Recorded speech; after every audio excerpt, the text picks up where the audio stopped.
கீவாஜா அவர்கள் அதிசய பெண் அப்படின்னு ஒரு சிறுகதை எழுதியிருக்காரு.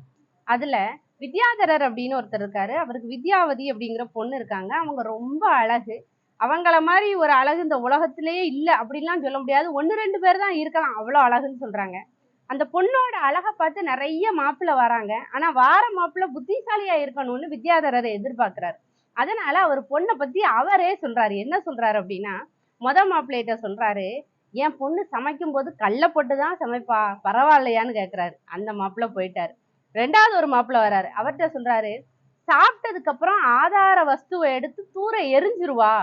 என்னது தூர எரிவாளான்ட்டு அவரும் சொல்லிட்டு போயிட்டாரு. 3வதா ஒரு மாப்பிள்ளை வராரு. அந்த மாப்பிள்ளைகிட்ட சொல்றாரு, என் பொண்ணு வேகாத இலையையும் வெட்டின காயையும் வெந்த கல்லையும் சேர்த்து கலந்து கொடுப்பா, பரவாயில்லையான்னு கேக்குறாரு. அவரும் போயிடுறாரு. 4வதா ஒரு மாப்பிள்ளை வராரு. அந்த மாப்பிள்ளைகிட்ட என்ன சொல்றாரு, வேகாத கட்ட குழம்பு தான் வச்சு தருவா, பரவாயில்லையான்னு கேக்குறாரு. அவரும் போயிடுறாரு. 5வதா சுகுமாரன் அப்படின்னு ஒரு மாப்பிள்ளை வராரு. என் பொண்ணு 2 மாட்டுல படுத்து தூங்குவா, பரவாயில்லையான்றாரு. இந்த 5வதா வந்த மாப்பிள்ளை ரொம்ப புத்திசாலி. நான் உங்க பொண்ணை கல்யாணம் பண்ணிக்கிறேன்னு சொல்லி கல்யாணம் முடிச்சிட்டாரு. கல்யாணம் முடிச்சதுக்கு அப்புறம் வித்யாவதி கேக்குறாங்க, எங்க அப்பா இப்படி எல்லாம் சொன்னாரே, ஆனா நீங்க ஏன் என்னைய கல்யாணம் முடிச்சுக்கணும் அப்படின்னு கேட்கல. சுகுமாரன் விளக்க சொல்றாரு, சமைக்கும் போது கல்ல போட்டு சமைப்ப. ஆமா, உப்பு கல்ல போட்டு தானே சமைப்ப. ஆதார வஸ்துவை சாப்பிட்டதுக்கு அப்புறம் தூக்கி எரிஞ்சிருவ. ஆதார வஸ்து எது? சாப்பிட்ட இலை. அதை தூக்கி தானே எரியணும்.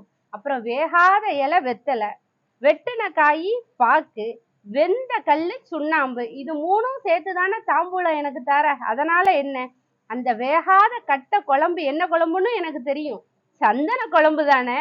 அப்புறம் 2 மாட்டுல தூங்குவேன்னு சொன்னாங்கல்ல, எல்லாருமே 2 மாட்டுல தான் தூங்குவாங்க. ஒண்ணு கால் மாடு, இன்னொன்னு தலைமாடு அப்படின்னு சொல்லி சொன்னாராம். அப்ப அதிசய பெண் அப்படிங்கிற தலைப்புல நம்ம தெரிஞ்சுக்கிட்டது என்ன அப்படின்னா, பெண் அதிசயமோ இல்லையோ, தமிழ் சொல்லும் பொருளும் எப்போதும் அதிசயம்தான்.